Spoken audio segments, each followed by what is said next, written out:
Hello, I'm Philip Stoten at Apex 2014 and I'm joined by Steve Leberstein from US Tech.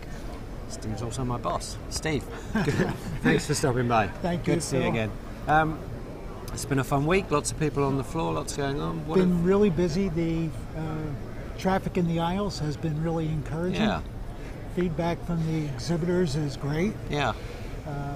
Our friends at Mertech said this was one of their best shows ever. Okay. Yeah. Actual orders closed at the show. Okay, that's good.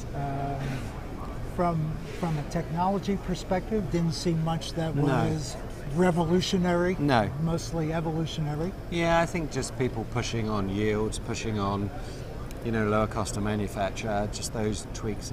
But I agree with you on the kind of good news thing. I walked past one of the bars at the Luxor last night, and there was some guys with single malt and big cigars, and they were all happy, and they were going to push through to this morning. So I don't know how they did, but there's a sense that people came and some people bought stuff, but those that didn't had some real business to talk about. Right, and the quality of the attendees generally was at a management level, decision maker level, which we don't see in San Diego. Yeah.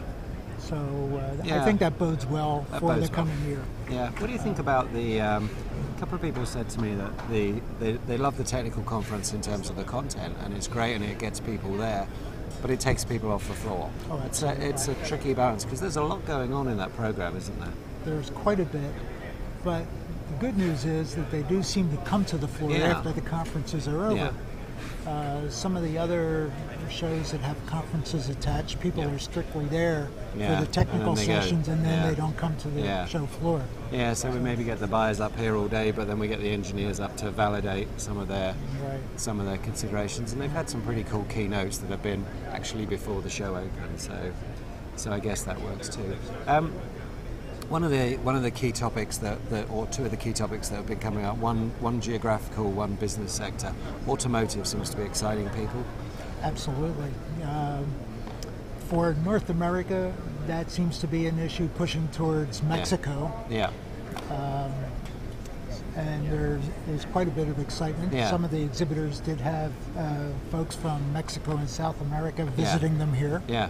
So they were quite excited about that. Yeah. Well, you perfectly segued into my other area, which is Mexico. It seems to be doing really well. The current president seems to have the political situation in control, which I think is important. Finally. Yeah. And if they can get the security issues resolved, Yeah. I think the door is wide open for trade. Yeah, and I think actually they have some opportunity facing south as well with the Brazilian consumer market too. Right, so yes. exciting times. Yeah, that was the other thing I was going to bring up. Brazil is popping because of their own internal consumer market. Yeah. And in terms of EMS people picking up equipment and sending it there. And pushing down to Sao Paulo. Yeah, I think for me it feels like it's going to be a little bit like India, where it's going to have a manufacturing base for the local consumers, whereas I think China and I also think Mexico are going to be really strong exporters moving forward, and there's a little bit of a difference there, and Brazil has played some pretty clever games in terms of tariffs and such forth to keep an industry in there. So. Talk about protectionism. Yeah, absolutely. And then we have somewhere in between there, Costa Rica. We have Zollner building in Costa Rica, so some good stuff there. Yeah. We have a Jamaican organisation here promoting Jamaica as a new manufacturing hotspot, which I'm curious about. I think we should go investigate that. We should go check that one out. That would be fun. So speaking of travelling, where's next for you? China. Shanghai. On to Shanghai. Okay. Yeah. Well, look forward to that, and look forward to catching up with you again there, Steve. We will. Thank you. Pleasure. Thanks a lot.